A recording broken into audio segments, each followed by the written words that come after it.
नमस्कार विद्यार्थी मित्रांनो, आज आपण मंथन यामध्ये गणित, भाषा आणि गणित त्यामध्ये संख्याज्ञान म्हणजेच संख्याज्ञान आणि त्यावरील संख्यावरील क्रिया हे आपण या पाठामध्ये अभ्यासणार आहोत। आंतरराष्ट्रीय संख्या चिन्हे यामध्ये आज आपण बघणार आहोत। यामध्ये जी मराठीमध्ये संख्या दिलेली आहे त्याला देवनागरी लिपी असं म्हणतात किंवा देवनागरी संख्या चिन्हे असे म्हणतात, आणि जे इंग्लिशमध्ये अंक आहेत तर त्याला आंतरराष्ट्रीय संख्या चिन्ह असं म्हणतात। तर बालदोस्तांनो, यामधला आज आपण व्यवसाय सोडवण्याचा प्रयत्न करणार आहोत। आता ही पहा, संख्या काय आहे, 74,328 ही संख्या आंतरराष्ट्रीय संख्या चिन्हात कशी लिहितात। म्हणजे देवनागरी संख्या चिन्हामध्ये मराठीमध्ये लिहिलेली संख्या आंतरराष्ट्रीय संख्या चिन्हामध्ये कशी लिहितात। तर ही आहे 74,328 म्हणजेच पर्याय क्रमांक 2। तर यामध्ये आपल्याला हा पर्याय क्रमांक 2 काय करायचा आहे, गिरवायचा, रंगवायचा आहे। चला पाहूया दुसरा प्रश्न। दुसरा प्रश्न बघा, खालीलपैकी कोणती 5 अंकी संख्या आंतरराष्ट्रीय संख्या चिन्हात लिहिलेली आहे। आता 5 अंकी संख्या म्हणलेला आहे, त्याच्यामुळे सुरुवातीला आपण 5 अंकी संख्या बघायची आहे। आता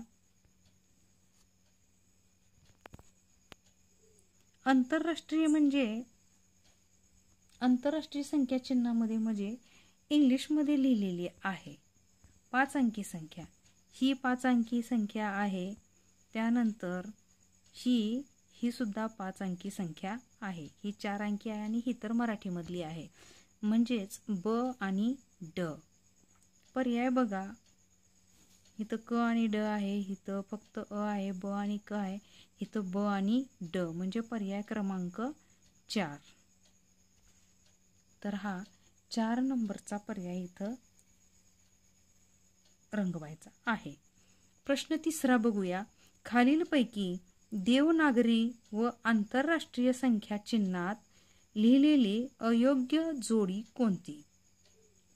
आता बघा, इथं देवनागरी आणि आंतरराष्ट्रीय संख्या चिन्हामध्ये लिहिलेली अयोग्य जोडी म्हणजे जी योग्य नाही अशी।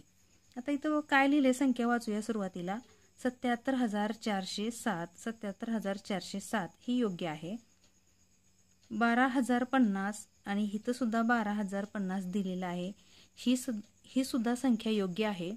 त्यानंतर बघा 6,480 6,840 आता ही संख्या योग्य आहे का, नाहीये, कारण ही संख्या इथं सुरुवातीला 6,480 आहे आणि इथं 6,880, 400 आणि 800।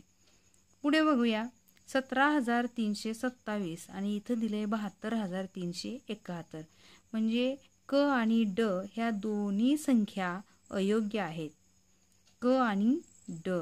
तर पर्याय क्रमांक आहे 1, क आणि ड। तर हा 1 नंबरचा पर्याय आपल्याला काय करायचा आहे, रंगवायचा आहे। चला पुढे बघूया, खालील संख्यामधील एकूण किती संख्या आंतरराष्ट्रीय संख्या चिन्हात लिहिलेल्या आहेत।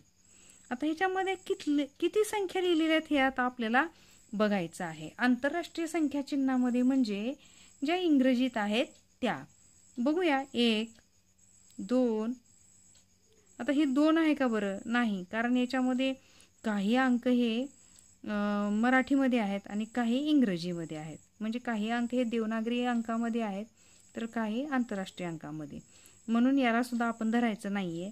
ही फक्त 1, 2, पुढे बघूया 3 आणि ही 4, म्हणजे 4 संख्या ह्या आंतरराष्ट्रीय संख्या चिन्हामध्ये लिहिलेल्या आहेत, म्हणजे पर्याय क्रमांक 3 हा पर्याय इथं आपल्याला काय करायचा आहे, रंगवायचा आहे। आता पुढचा 5वा प्रश्न बघूया, 4,305 ही संख्या कोणत्या पर्यायात योग्य लिहिलेली आहे। कोणत्या पर्यायामध्ये योग्य लिहिलेली आहे बघूया। 4,305 4305. 40 शतक 305 एकक. पुढचं बघा 43 शतक 5 एकक. 4 दशक 305 एकक.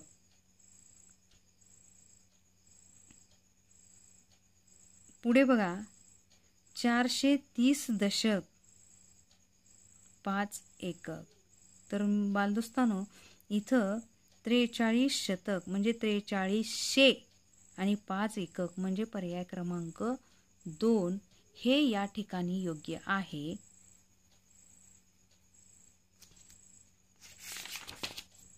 पुढचा प्रश्न आपण पुढील पाठात अभ्यासणार आहोत. तोपर्यंत धन्यवाद.